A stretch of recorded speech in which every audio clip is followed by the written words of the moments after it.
How's it going, Liz? It is going good. It is going good. I feel like I just saw you. I know, exactly. So those who don't know Mark has been this week the king of SourceCon.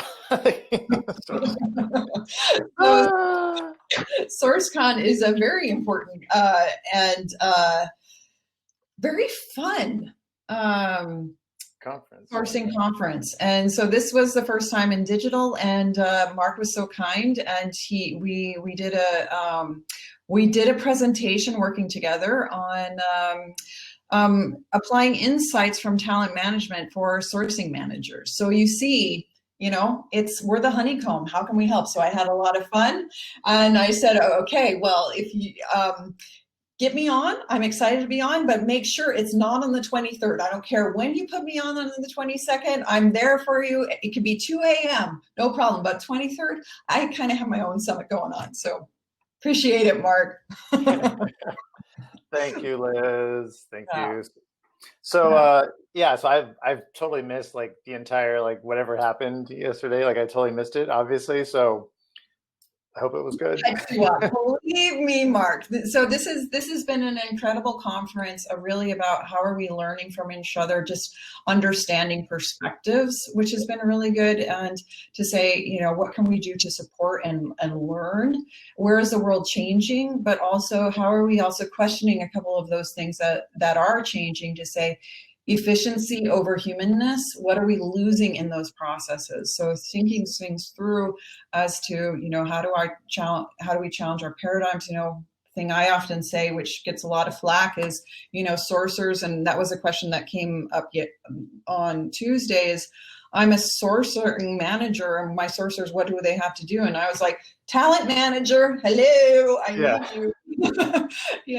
Here, how do we even understand the talent that we have internally? And if we're putting people onto furlough, offboarding, how do we understand what we're doing there? So being able to use our skills and our, what we bring to the table in a different way, and also with the perspective of why does our role exist in a positive sense? Yeah. Why do we do what we do? Yeah. Why do we do it?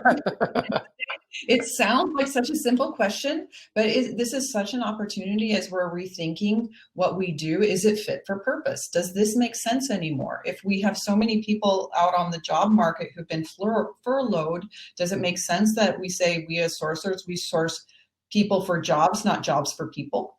Yeah. Put that on its head. Yeah. So with that, we are putting it on its head. And, I call Mark my wonder twin because he is transforming talent acquisition. I'm just transforming talent. So therefore you have the wonder twins who are active. That's right. All right. So, and Mark's going to be talking exactly to this aspect of how do you source your own job? Yeah. All right. Thank you, Liz. That's awesome. That's awesome. I'm going to share my screen here so that everyone can see the quote unquote excitement. All right. So yeah, it works. Awesome. It works. All right. So let's talk about sourcing your next job. Yeah, this is like a thing. And it's obviously important now, but I mean, really anytime that you're looking for a job. So really quick, for those of you who don't know me, I don't know if probably nobody knows who I am, but my name is Mark Tortorici. I have my own company, Transform Talent Acquisition, which is training sourcers and recruiters. I've been in the biz for a number of years, trained thousands and thousands, billions of people, and trained many different staffing groups and companies and agencies, including companies with pretty logos like these. And I've spoken at a lot of different conferences over the years, like SourceCon and ERE and a bunch of other events. I've also created training programs for companies and agencies like ERE Media. And I've also done the work. So I've done the management of staffing teams and done the individual sourcing and recruiting. And in my loads of free time that I do not have, I play some musical instruments, sing, write songs and stories and all kinds of stuff. So there you go. So first things first, you need a job. So you need a job. You're like, I need to get a job. So you look, right? You look, you use whatever tools that you think you have at your disposal. You look for that job, and then you apply. And you hit the apply button, which is, that can be a scary thing. So sometimes, or most of the time, when you apply and you put in your resume that you spent all these hours working on, then that resume gets sucked into the black hole. No. So what happens to your application? Why doesn't anyone respond? Well, it's a couple of things. I mean, you could always type in like, what recruiters do, what they don't do, and you get a whole host of reasons on LinkedIn, right? Recruiters don't call me back. Recruiters don't read resumes. Recruiters don't respond after the interview. All these things. So some of that may be true, and that's like the bad recruiters. But let's not blame them for everything. Let's give them a little bit of the benefit of the doubt. I mean, there are bad recruiters out there, don't get me wrong, but let's not blame them for everything. Sometimes they look through thousands of applications. Burnout, brain drain, glazed eyes, lost in the shuffle. That's a thing that can happen. So we do have to keep that in mind. Now, again, not making excuses for them. So now you're probably thinking, well, this is great. I'm back to square one. What do I do? So I'm going to tell you what you can do. And it starts with a couple step program here. Improve your job search, optimize your profile, target the decision makers, whoever they are, use sourcing tools to contact them, and then email directly and pitch. So this is it right here. Done. No, I'm kidding. Okay, so first thing you want to do, improve your job search. So you got to get a job, right? It's like, yip, yip, yip, yip, yip, yip, yip, bum, bum, bum, bum, bum, get a job. So when you read the papers, you read it through and through. No, I'm not going to sing you the song. But you need to get a job. Networking is the first thing that you should do. Definitely don't pay someone to find you a job. Use the best aggregation and free job sites. Do not pay to use a job site ever. There's no reason that you have to. And also keep in mind that some companies do not post on every single job site. Some companies do not post on Indeed, but they do post on, Google Jobs or LinkedIn Jobs. Some companies only post on Monster and Dice. So you've got to keep that in mind that when you go to one job site, you're not going to the one job site. There are multiple job sites. So just keep that in mind. Now, networking is that first thing. The number one source of hires for any company is always going to be employee referrals. It's always going to be networking. So no matter how many times you apply, your higher chances of getting into a company are going to be referrals. And so that's something to keep in mind as you're applying to a bunch of jobs, as you're filling out resume after resume or whatever. The number one source of hires for a company is referrals, and it's something ridiculous. It's like over 50% hires. So just keep that in mind. Reach out to everyone in your network. So in other words, everyone, friends and friends of friends in your network. You want to spread the word far and wide, and utilize the network of people that you know. And the reason for that is because even though you have a bunch of friends, again, they may be connected with somebody at their company who happens to know about a job that's similar to the one that you're looking for. And you won't know which network connection will end up being the one that helps you. So definitely reach out to everyone in your network first. There's no shame in doing that. It's actually a good idea to kind of just utilize the networks that you have before you start going out there and just blasting stuff to a bunch of people that you don't know. Because again, referrals are the number one way that people get hired. So reach out to people you know. That way they can reach out to the person that they know, and then all of a sudden 2 degrees away, and then you guys can connect. So that's a key thing. I mean, if you could do anything out of this presentation, that's definitely one of them. Career counselors. So yeah, career counselors might be good if you're a first-year college student, but you've all probably been in your profession for a few years now, and you know what you're doing, you know what you're looking for. So instead, start with the methods and the tools that we list here, and then improve them or change them to fit your needs. I hope there are no career counselors in the audience. I'm not. You guys are cool. Okay, so start with the basics. Here's an example search that you can try. So very simple. Go to linkedin.com/jobs. Look for full-time roles. So there are some contract ones in there, but if you're looking for a full-time role, then there's no need to look at like intern roles. There's no need to look at contracting roles. Limit by location of whatever location you're in, and then just use a good search string. So you type in learning and development, or L&D, and then manager. Notice how when I wrote up my search string, I did learning and development in quotes because you want those words together. And then I did learning and development with the ampersand, also in quotes, so that those words are together. And then the abbreviation, L&D, also in quotes, so that those letters get put together. And then in a separate thing, I put manager. So if you aren't Boolean searchers, or if you've never been to SourceCon, this is like a basic Boolean search. And the ORs have to be capitalized because ORs give you variations for one thing or another. And then manager, if you don't have any variations for manager, well, then it can sit outside the parentheses all by its lonesome. So that's your string. You run that and you add a location, and then you search your job. Very easy. And then, of course, you get oodles and oodles of jobs. Make sure to check that they're full-time, because there are also, like I said, part-time, contract, temporary, internships, volunteer. I mean, unless you really want to do volunteer and not get paid for your work, you can also do that. But if you're looking to get paid for your work, then don't check it. And also, too, make sure just because you put in the search string at the top there with learning and development doesn't necessarily guarantee that every single one of these jobs is going to be right. The search algorithms that LinkedIn uses are not necessarily perfect. So you've still got to quality check the results. Like this senior manager, PMT, you got to make sure that this is actually going to be an L&D role. This other one, senior credit risk manager, modeling and data science, that totally sounds like not an L&D role. So they may mention L&D somewhere in that job posting, but that still doesn't guarantee that it's going to be one. So you've got to quality check these and make sure you're going after the right ones. So you've got to do that. That's not the system's responsibility. You also want to set expectations for yourself.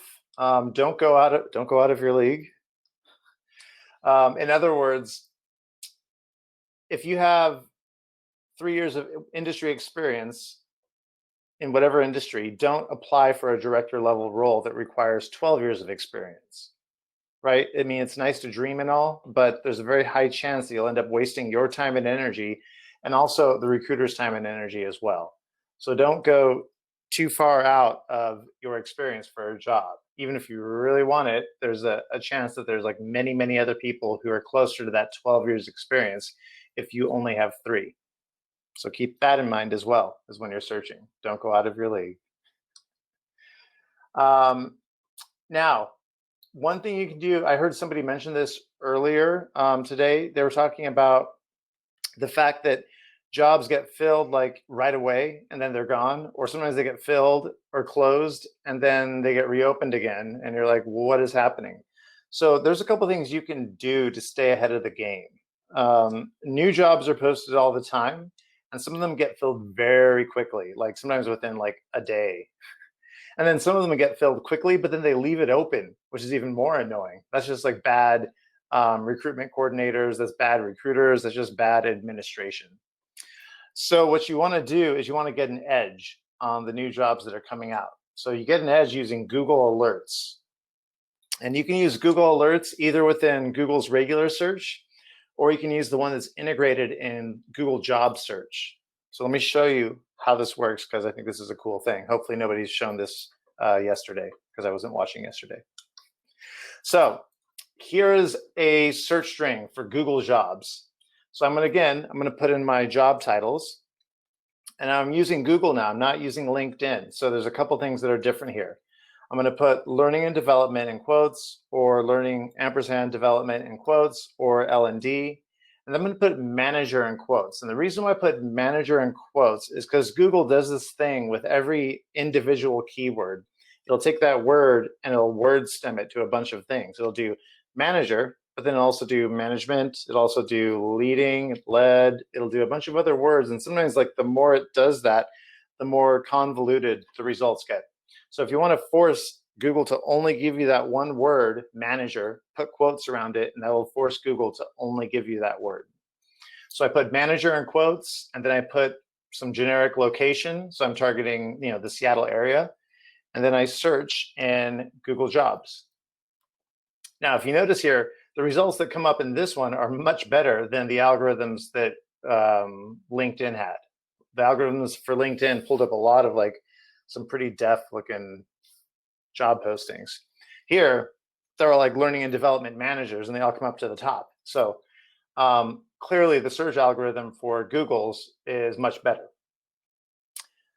If you want to say alerts for this type of search, and you want to get new ones that match these parameters the next time they appear, set it up here, click on new job alerts, and then it'll say Google alerts are on for this search. And then you can come over here and say, okay, well, when do I want to get these alerts? Do I want to get them daily, weekly, or do I want to get them the instant they appear? So I would probably change it to instantly so that you can be on top of it. The second that something gets posted that matches what you do, you can just get to work. So definitely use this, Google Jobs and alerts. This is like the key to staying ahead of the competition. Any questions so far? I guess I should look at the questions here. Any questions? No questions. All right. So, research. So, research, people, research. You want to research everything. Research the rec. So you found perfect jobs online, but before you apply, research everything in that rec. Even if you think you know everything in it, just read through the entire thing before you apply. Research any of the terms, any concepts, methods, software, anything that's unfamiliar. So here's an example of one. And then you come over here and it's like experience with project management software. And they list Asana. And you're like, okay, I don't know what that is. You're like, I've used MS Project before, but does that matter? So when it comes to any research, you want to remember, go to the source of information, use multiple sources, multiple websites, make sure you're researching the right words, and then be able to explain and understand those concepts. So when I say go to the source, third-party explanations are pretty useful, but going to the source of information is better. So for example, if you want to learn about what Asana is, well, then just go to asana.com and you'll learn what that is, what type of project management software it is. And also use multiple sources. Don't just get your information from one place. The original source of information, maybe tech encyclopedias, good old Google search, Wikipedia, all these things should be used together. And then after you research the rec, don't necessarily panic if you haven't used a particular tool or method. They're talking about the things that they use to get the job done at that company. But if you've used comparable ones, then it may not matter. Sometimes it's less about the brand name software and more about understanding the actual process that they use at that particular company. So don't think that just because you don't have that specific one doesn't necessarily mean that you're not a fit. Okay. Good. So what? Question here from the audience. Yes, you can set up a number of job alerts for different roles. That is correct. So basically, every time you set up a search, that could be an alert. Then you could run like a totally different search. That could be another alert. You can do it over and over again. So yes. And then yes, I would recommend having different versions of a resume or a CV, because depending on what type of role it is, like if it's more of like a program manager or if it's more of like a strict L&D role, like whatever it is, you can have different ones set up that highlight or isolate different things that you've done in the past and just have those ready whenever you need them. And then question from Liz. What is the research ways that you have used successfully out of the job seekers? What is the research ways that you have used out of job seekers? Oh, okay, no problem. So after you do your research, the next thing is your profile. So I'm sure you guys have talked about this already, so I'll make this section short. You want to optimize your profile. So write your job profile, write your profile for the job that you want. And it doesn't mean you should lie. You should never lie, because you will always get caught and you'll always trip yourself up when applying. So instead of that, tailor your profile or resume to accentuate the deliverables and the skills in the job that you want. When it comes to lying or fabricating the truth, a couple things. These are the things that people most commonly lie about. I don't know if you've seen this report recently. Embellish skill set, embellish responsibilities, dates of employment. These are the big ones. And then there's some other ones as well. Job title, degree, companies. And then also industries more likely to report catching resume lies: IT, financial services, healthcare, retail. And then also, who lies? In general, men are twice as likely to lie as women. And then what employers say about these resume lies. 40% said it would depend on what the candidate lied about before they made a decision. 51 said they would automatically dismiss the candidate if they caught a lie on their resume. And 7% said they'd be willing to overlook a lie if they liked the candidate. So, yeah, I don't know how you feel about those odds, but maybe don't lie. Write your resume or your profile around deliverables. Write your profile around problems that you solved, around sessions that you created. Mention metrics that you can brag about, and talk about things that, whatever it is that make you the best. What makes you the best? And so when it comes to kind of like mentioning the best of the best here, there's Wolverine for you. Mention the complexity of the training programs. What problems existed at the company? How were they solved? What was the training program? How long was it? The number of employees trained. Was it like a local search at like one branch of the company? Was it like North America? Was it worldwide? Like all those things you should be pushing forward and bragging about on your profile. Also, if it's okay to mention the budget, right? Budget is something that you could mention. If you only had a certain amount of budget to train, well, then you can also mention that too. And then the length of training programs. Was it like a 1 hour training on like IT, or a 1 hour training on like HR, diversity and inclusion? Or was it like an 8 hour training program over a couple days? All those things you should be pushing forward to your profile. Also mention tools, methods, and software. So again, I think everyone is doing this, but I'll just mention it. Mention that industry recognized set of tools or software, degrees and certifications that you have, commonly recognized accolades, whatever they are within our industry. And then of course, groups, organizations, and associations. All these things together add some weight to your profile. So if you have any of these things, these should be highlighted in your CV, in your LinkedIn profile. Now, besides maintaining a LinkedIn profile, you should also link to a personal web page.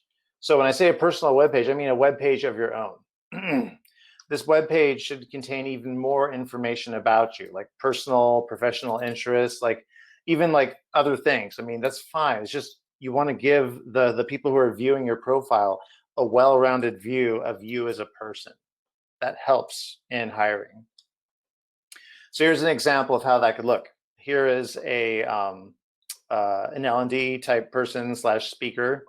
When you click on their little contact info button here, then it has all these links to other social networks, but also their own personal website.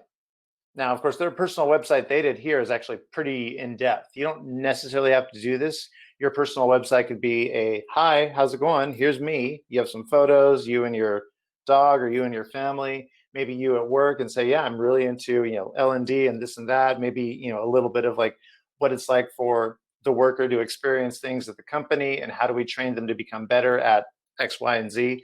You could have just a small paragraph with a little bit of extra outside interests on a website. That just makes you seem a little more human, a little more real. And it gives the recruiter or hiring manager something else to look at as they weigh their decision about your candidacy. Hope that makes sense to everyone. Hopefully. The tool I recommend to create the best personal website, there's some really easy ones. I'd say one of the easiest ones is about.me. That's like a super easy one. You can also use Google Sites. That one's free. You can use that. Then, of course, there's things like Wix. But yeah, I would say about.me or Google Sites are like easy ones you can use that are free and they're easily accessible. Okay, so after you've optimized everything, now you've got to target the decision makers. So now we're going to get into the meat of this here, the sourcing piece. So yes, you could send your resume in and then wait for the ATS bots to acknowledge its existence. Your application has been noted. Or you could target the decision makers, meaning recruiters and or managers. So when targeting decision makers, a couple things I want you to think about. Define the target. Who are we looking for in this search? Then test the search to make sure it works the right way, and then start sourcing. That's what we do as sourcers. We search through a bunch of results after we define the search. And after you find your targets, then you're going to find emails for those targets. And then send emails with a targeted elevator pitch about yourself. So here's how you do it. Here is a L&D job for Zillow in Seattle. Who are the targets? Right? It's an L&D job. It's a manager level. So the targets are going to be recruiters, probably directors or even VPs. It could be recruiters. It could be staffing managers. It could be engineering managers or program managers. It could be indirect procurement. There's a whole list of people it could be, and it's your job to figure out who they might be. So test your search queries first in Google. So you're going to do this in Google and envision the profile of the person that you want to target. So here's how you start off your search in Google. You start off with this. It's site:linkedin.com/in. And site operator is a special operator in Google that will just limit you just to one website. So in this case, I'm limiting all of my search results in Google just to linkedin.com. And then the slash is a folder on the linkedin.com web server called in. And the folder in is where all the profiles are at. So now when I do this, I'm skipping all of the jobs, I'm skipping groups, I'm skipping posts, I'm just focusing on profiles. So I think I want to target directors. So I'm going to put in title director. This is not the only way to get directors, but this is the quick and dirty way to get directors. And then I'm going to put in the general function, L&D, learning and development, stuff like that. And then if you want to focus on company, one of the ways, and again, not the only way, you can focus on a company is to do in title, and then the company name. And whenever you use in title, you're going to find the word in the title of a web page. And I'll show you what that looks like. Every single one of these lines here where you see like the name and then director of learning and development and then Zillow, that's the title of that particular web page. So you can pick out and search and focus on words either in the body of the entire profile or just in the title of the profile. So I have 17 results here. That's pretty good. Now, again, they're not all perfect. We don't know that for sure. They just have words that match the search that you did. So you've still got to source, you've still got to look through and quality check these results. So some of these were good, some of these were not that good. So I picked out a couple that looked like they might be a good fit. So make sure you're sourcing the right person. So here's somebody, they work for L&D, sales and operations and leadership at Zillow. Here's somebody else. they do they're a director of sales, learning and development at Zillow, right? Double click and look through the entire profiles to make sure you're on the right track. So look through the experience, make sure that they have that career trajectory to make sure that you're asking and going after the right person. So this person looks like possibility. So now that you have your targets, now we can search for their contact info. Okay. So when it comes to searching for contact info, a couple of tricks I'm going to give you. We know which individuals we want to target. Now we can contact them using any of the following methods. We could send an email, wah, wah, or we could use browser extensions like Contact Out or Seek Out or Hire Tool or any number. Or we could search for emails using Google, Gmail, or Contacts Plus. So how do we contact? We use basic like powers of deduction, because most people online will try to hide their contact info, but people usually lose track of what information is posted where. So there are many ways to contact your candidate. I'm just going to show you a few, but I would say rarely do you need to try anything beyond what I'm about to show you. So these are the methods that are the easiest to use for people who are just starting to source. You use LinkedIn plus any of these browser extensions. So here's one example of one, Contact Out. Contact Out, you go to a LinkedIn profile, you click on the name, and then you can click on the email. They give you 50 free credits a month or something like that. Another one is Seek Out, works just as well, and you can export their profiles to a list for further reading. But that works the same way. You click on Seek Out, then you click on the email, and then you can get the email to contact them. Same thing for Hire Tool. That's another one where you can just click on the profile and get the email. So these are all very easy ways to get candidates. Now, of course, if all of that fails and that breaks and you're like, great, I didn't find their email, now what? Well, then you can utilize Google, or as we call it, the big G, which means you just take the person's name in quotes and you add email in quotes. That sometimes will get you their email online in Google search results. You can also take their name in quotes and do Gmail in quotes. And if that doesn't work, you could always use any of the other top email domains that are out there, Outlook.com, Hotmail, Yahoo, I mean, whatever you want. There's a whole host that you could use. Also, too, I sometimes run this search without the .com part. I just may do the name and then Gmail. So that's kind of how you do it. Use the force when you're finding the emails for the targets. Remember your training. So here's this person, and I click on Contact Out, and voila, now I have their personal email. I have their work emails, but you can decide if you really want to email their work or personal email. I might do their personal email. You never know. And I also found their number. Here's the other one. And I click on Seek Out, and then I'm able to find their personal email as well. So after you've find out that you have direct access to recruiters and hiring managers, now you're like, boo. Okay, the last step here is writing and sending that email. So follow up a few days after applying. You should probably apply, and then maybe the next day, then you just follow up. Don't be too aggressive, of course. Contact the recruiter or hiring manager directly. Keep in mind that you may not reach the right person initially. You may email somebody and say, hey, I'm interested in that job you posted.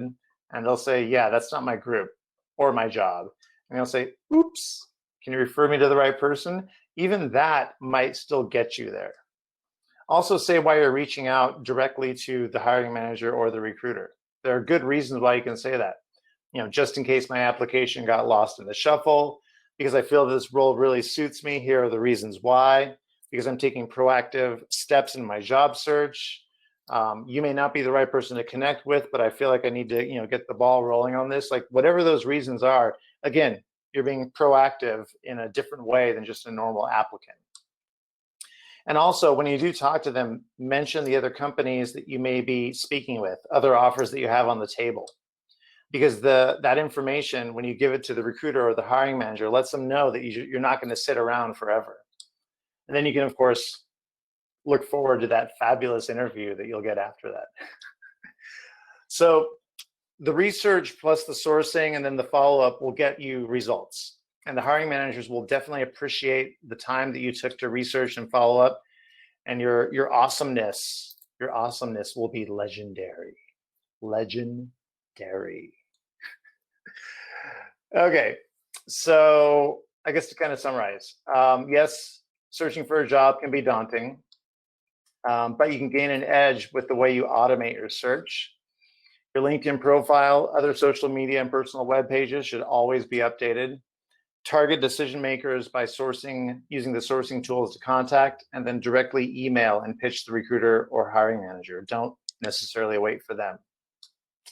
So that's kind of the end of my presentation. Who has any questions?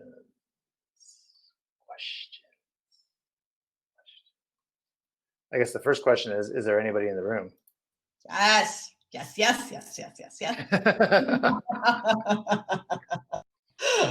Great. Thank you so much. Yeah, exactly. Shad, I love it. I need some time to process all of that. Was that too much? No, that's awesome. A lot of really great tips. So I think, some of the ones that were, beyond the Star Wars references, of course, is what is the complete syntax for LinkedIn? Is it plus, what is the complete syntax for site, linkedin.com, IN plus the in title director?